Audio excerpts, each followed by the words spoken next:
அப்படின்னு எல்லாரும் நீங்க இருங்க, தம்பி நீங்க மட்டும் வாங்க, வேற எங்க அண்ணனை வாங்க கூட்டிக்கிட்டு மேல அறையில தாண்டி படியெல்லாம் போனோன்னா ஒரு படுக்கறைக்குள்ள வெறும் அலமாரிகள் சுவர் முழுக்க.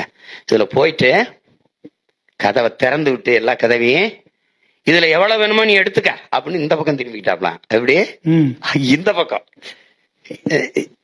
திரும்பி அப்புறம் என்னென்ன பண்ணீங்க? அப்புறம் ரொம்ப நேரம் கழிச்சு திரும்பி பார்த்தாரு. நான் கையிட்டி நின்றுகிட்டு இருந்தேன். என்ன ஒண்ணும் எடுக்கல. இல்லைன்னா நான் அதிகமா எடுத்துட்டா தம்பி அதிகமா எடுத்துட்டேன்னு நீங்க நினைச்சிடக்கூடாது. இல்ல நான் குறைவா எடுத்துட்டா நீங்க இன்னும் அதிகமா கொடுக்கணும்னு நினைச்சு நான் குறைவா எடுத்துடக்கூடாது. அதுக்காக நின்றுட்டேன் வந்தேன்.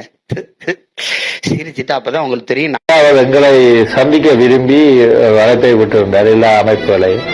அப்ப அது சார்பாக பாலா அண்ணன், மற்றது பேபி சுப்பிரமணியம், மற்றது சங்கர் அண்ணன் போன்ற 3 பேரும் எங்களுடைய சார்பாக போய் கலந்து கொண்டார்கள். கலந்து கொண்டு அவரிடம் கலைத்த பொழுது அவர் தாம் எந்த உதவியையும் செய்ய தயாராக இருப்பதாக தெரிவித்திருந்த பொழுது பின்பு அடுத்த ஒரு சந்திப்பில் நானும் போய் எல்லாருமாக சேர்ந்து கலைத்துக் கொண்டிருந்தோம். அப்பொழுது தான் சங்கர் அண்ணன் மெதுவாக அவரிடம் சொன்னார், இப்படி எங்களுக்கு ஆயுத ரீதியாகவும் எங்களுக்கு உதவிகள் தேவைப்படுகின்ற பொழுதுதான் அவர் கேட்டார், உங்களுக்கு ஆயுத ரீதியாக இவ்வளவு என்ன உதவி தேவைப்படுது? அவர் சொன்னால் நாங்கள் ஆயுதங்கள் வேண்டி கொண்டு போய் அங்கே எங்களுடைய மக்களை பாதுகாப்பதற்காக எங்களுக்கு ஆயுதத்துக்கு ஒரு கிட்டத்தட்ட எங்களுக்கு 2 கோடி ரூபாய் அளவில் அங்கே பணம் தேவைப்படுகின்றன. அவர்கள் என்ன அதை பிரச்சனை இல்லை, நான் உங்களுக்கு தந்தை உடனே சொன்னேன்.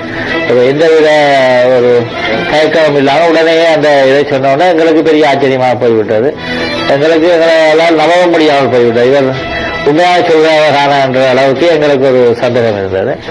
அடுத்த நாளே அவர் எங்களை வந்து சந்திக்க சொல்லிவிட்டு நாங்கள் போகும்பொழுது எங்களுக்கு முதல் தொகையாகவே அந்த பணத்தை எங்களுக்கு தந்தார். அப்ப அதே எங்களுக்கு ஒரு பெரிய ஒரு அவர்கள ஒரு மிக நம்பிக்கை ஒன்றை